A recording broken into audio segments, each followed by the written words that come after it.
What's up, Mr. Falkowski? This is Cecilia Avicii and Sarah Mazzella, and today we're going to be talking about a new culture.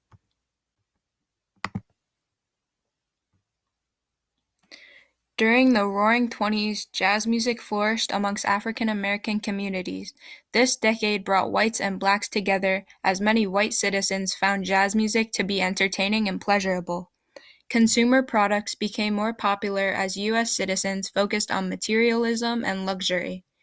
Technological innovations changed the social lives of the American public and allowed the entertainment industry to flourish. As prohibition was becoming more prevalent in society, both blacks and whites attended speakeasies and nightclubs to listen to jazz music. During the Harlem Renaissance, African American culture became centered around art, music, literature, and poetry. Langston Hughes was an influential figure of the Harlem Renaissance. He wrote poetry that captured the struggles of the African American population. The Great Migration led to black dominance in the neighborhood and allowed African Americans to express their culture in a unified community. Our thesis statement is, although white culture dominated throughout United States history and was often complemented by acts of racism and assimilation, a movement unique to African American culture connected the public on the basis of leisure and prosperity throughout the Jazz Age and Harlem Renaissance. This chart shows black dominance in Harlem, New York City. So between 1920 and 1930, the black population more than doubles, and this trend is still prevalent in the modern era.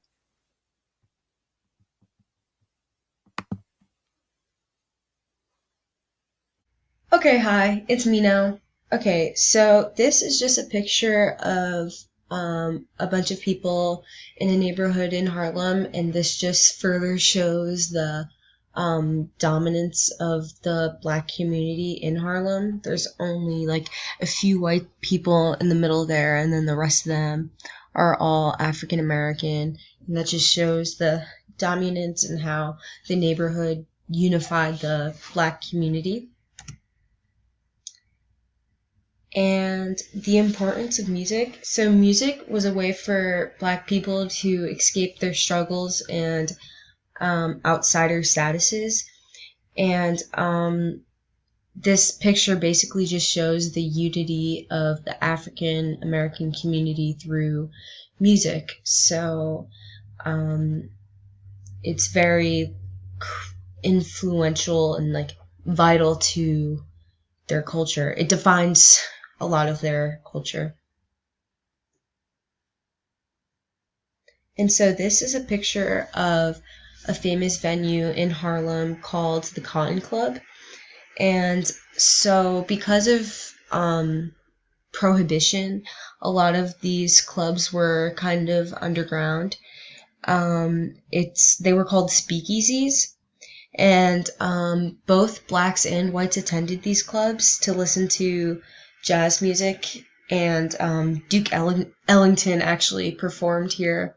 And yeah, because whites and blacks both enjoyed jazz music, it kind of shows how the jazz age and just jazz music in general kind of began to transcend black culture and kind of assimilated into white culture as well.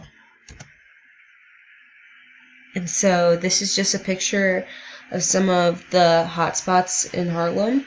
And so it kind of shows all of the different speakeasies and clubs that people could go to listen to jazz. So, in conclusion, the Harlem Renaissance was a uniquely African American movement whose art rose from the oppression of blacks in the country. Although the art and music which came from this movement reflected the unfair treatment of African Americans, it transcended black culture as people from all backgrounds began to enjoy it.